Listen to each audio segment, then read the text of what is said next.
This number might shock you.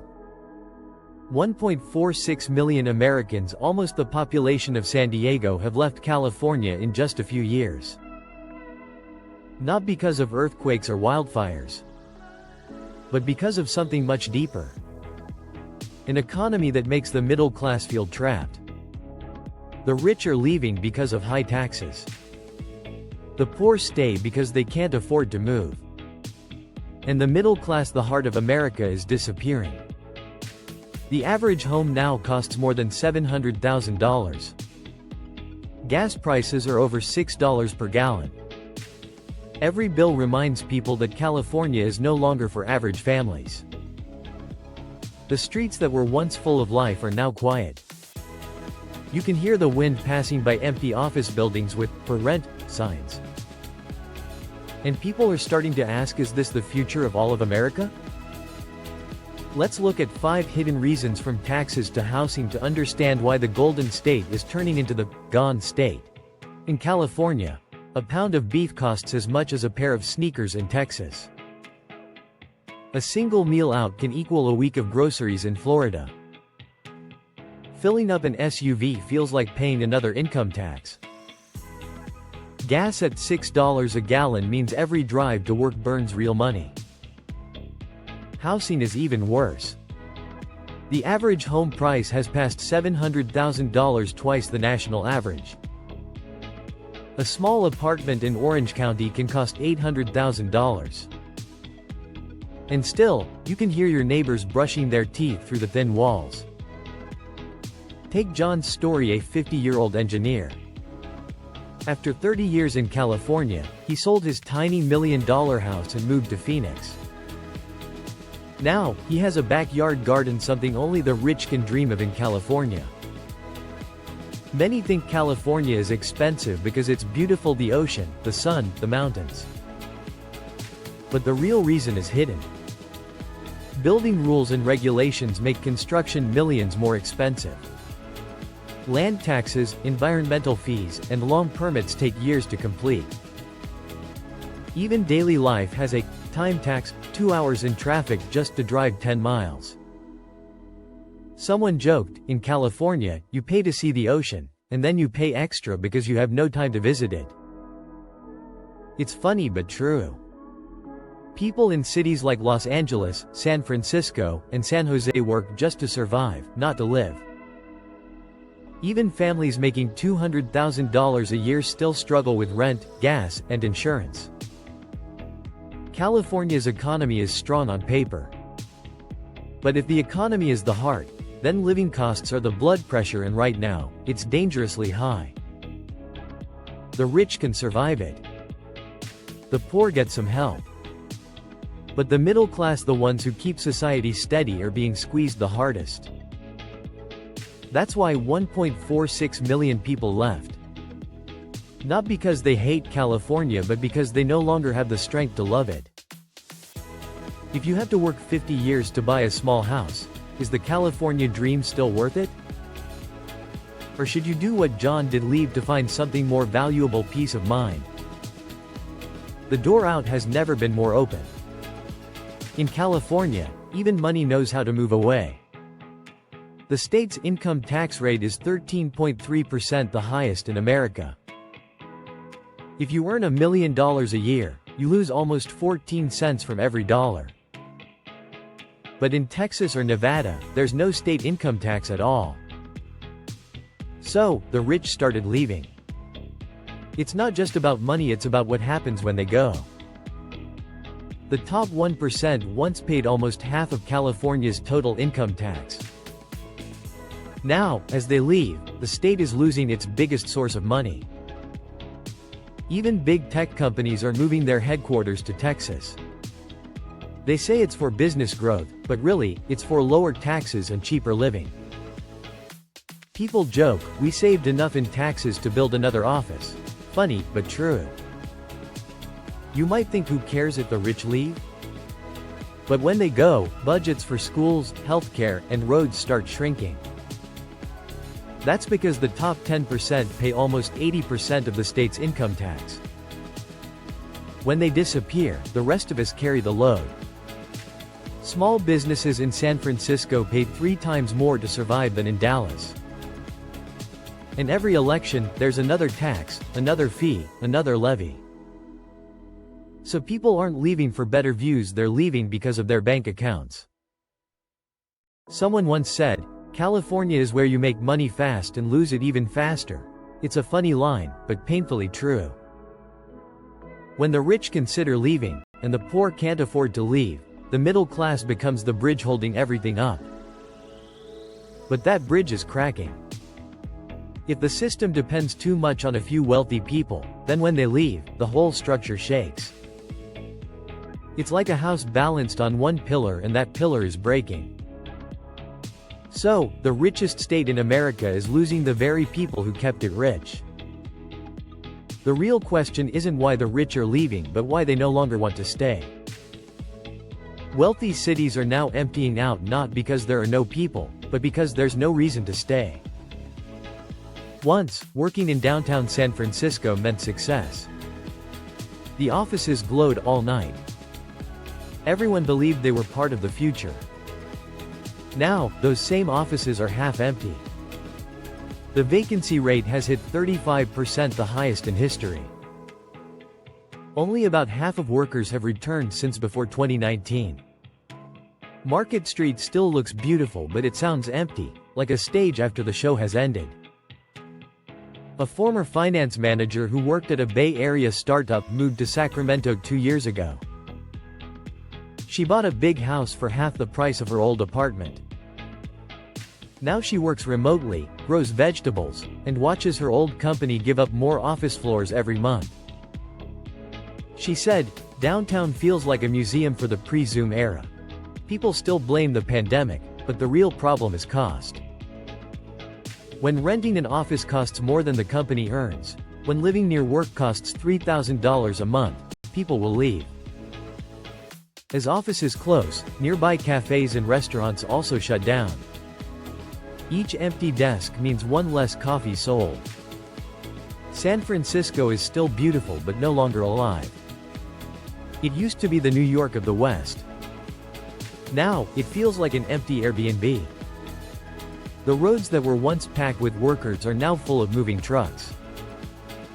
Each empty building isn't just lost rent, it's the heartbeat of a city fading away. Someone joked, "Downtown is still busy just with, for lease, signs." It sounds funny, but it's true. California is becoming poorer not because it has no money, but because it has no reason left for people to stay. 1.46 million have already gone. But it's not just people leaving, it's a whole way of life disappearing. Many now drive past the tall glass buildings and wonder if those offices are monuments to a time when success meant showing up in person. And if downtown, the symbol of success, is breaking, what happens to the people who depend on it?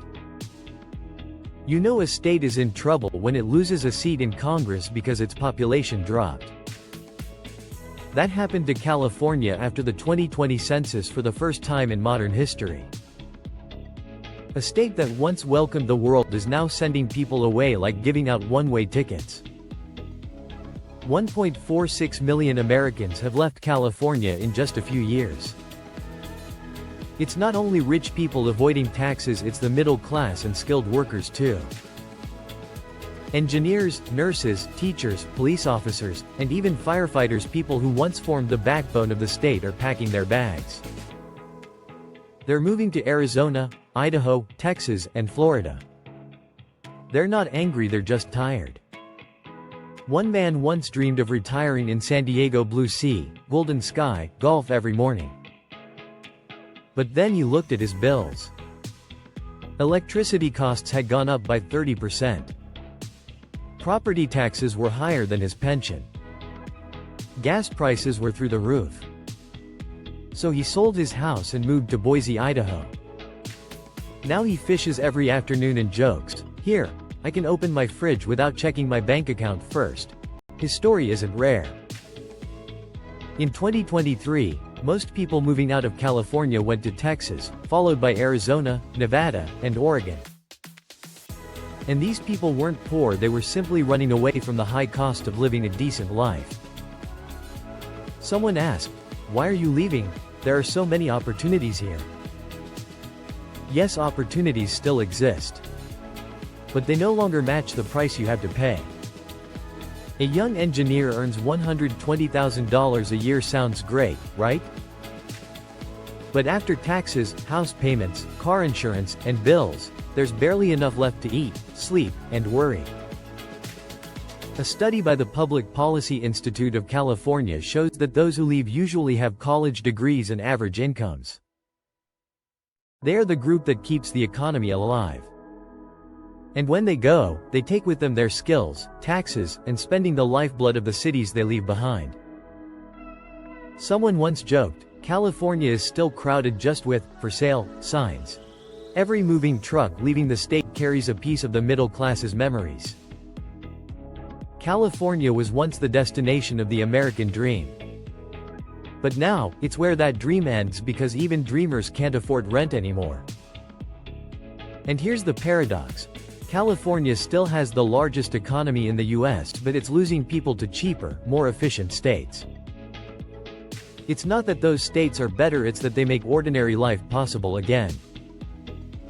So ask yourself, would you rather live up to California's standards or live peacefully somewhere else? Would you pick a place with sunshine all year or a place where you can turn off the lights without worrying about the bill? Because when the middle class and workers leave, who will carry the system that's left behind? And maybe, without realizing it, you're already in the group quietly packing your bags. California has a strange problem. The harder people work to hold onto the American dream, the more exhausted they become. The richest 10% of Californians pay nearly 80% of all income taxes. And the top 1% alone funds half of the entire state budget. But now, many of them are leaving, taking their wealth and tax money with them. When the golden geese fly away, who's left to pick up the eggs?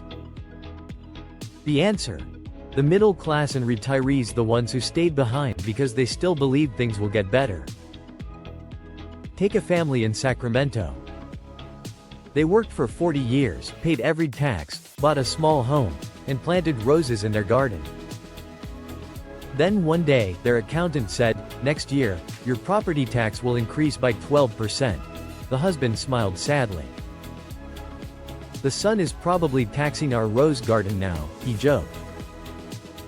They thought about moving to another state, but it was too late. Housing prices in Idaho and Arizona had already jumped 30% in just 2 years. They're stuck, not rich enough to leave, and not poor enough to get help. When the budget runs short, public services start to shrink. Schools cut programs. Hospitals lack staff. Roads fall apart. But bills for electricity, water, and insurance keep rising slowly but surely, like grains of sand piling up on people's shoulders. A retiree once joked, "I don't need to lift weights anymore. Every electricity bill is a workout for my mind." The middle class, once the strength of the economy, has now become the main taxpayer keeping the system alive. They aren't rich enough to escape taxes, and they aren't poor enough to qualify for help. They're stuck in the middle, paying more, living less. Retirees who built this state are now thinking about selling their last homes just to survive. A 68-year-old man said, "I used to dream of dying in the house I built. Now I just hope to live where medicine doesn't cost more than rent." It sounds funny, but it's painfully true. That's the domino effect. The rich leave, reducing tax income. Then the middle class carries the weight. Eventually, they collapse too. The whole system becomes unstable, a perfect storm that's quietly forming. Maybe the California dream still exists, but now it comes with a monthly maintenance fee. And you have to ask, is this dream still worth it if it costs your peace of mind and your lifetime savings? Because what's happening in California today could be the future model for the entire United States. Imagine a new California. Restaurants are still busy. Streets are still clean. The sky is still blue. But people like you are harder to find. Services still work, but the people who pay for them and the people who benefit have completely changed. After 1.46 million people left, California's population still grew thanks to nearly 1 million international immigrants. But what's lost is the American middle class. What's coming is global wealth and imported manpower. From afar, California still shines like a diamond, but it's a diamond locked in a glass box. Only a few have the key. San Francisco, Los Angeles, Silicon Valley, once symbols of the American dream, are turning into two different worlds. On one side, rich entrepreneurs, investors, and global professionals living in luxury with smart services and optimized taxes. On the other side, the people who built those cities, teachers, drivers, engineers, workers, slowly pushed to the suburbs, orbiting the cities they once powered. A taxi driver in San Francisco said, "I used to drive engineers, now I drive self-driving cars." He smiled, but his eyes were tired. The opportunities are still there, but they don't speak the same language anymore. California may be shaping America's next economic model: a smaller population, high-end services, and concentrated wealth. The middle class moves away to live affordably. California becomes America's VIP room, a place you can enter only if you have enough money. The state that once promised equal opportunity now works like a subscription plan, renewable, but more expensive every year. The real question isn't who California wants to keep, but who it's willing to lose. Maybe filtering people out is now part of the plan, a strategy, not a mistake. And that's what makes it frightening. Because what if this isn't just California's story? What if this is America's future, where rich states become luxury zones and the rest become support systems to maintain them? The question is no longer how California is changing, but where do you stand in this new order? Are you still part of the system or just background for someone else's red carpet? Sometimes, losing a state isn't as painful as losing your place in the story. California will stay beautiful, but behind the sunshine, there are empty streets, closed offices, and millions quietly leaving. They don't hate California. They just don't have the strength to stay. The Golden State is becoming the gone state. And maybe the bigger question isn't what California is losing, but what we, the ordinary people, are losing in this new version of America. An America where the middle class disappears, where simple living becomes a luxury, and where freedom is traded for endless bills and maintenance fees. This isn't just about California. It's about every state and every person, as the cost of living, taxes, and inequality keep rising. Because when 1.46 million people leave, they don't just take their luggage. They take a piece of the American dream. So ask yourself, is your dream big enough to stay? If you were in California, what would you do? Would you stay and keep believing in new opportunities, or leave to live where your hard work truly matters? Share your thoughts in the comments. This isn't just an economic story, it's about how Americans are redefining what it means to live well. If you found this video meaningful, please like, share, and subscribe. More stories are coming, deep stories, not fast ones. This channel isn't about politics or sides. It's about understanding how our world is changing and where we fit in it. See you in the next video.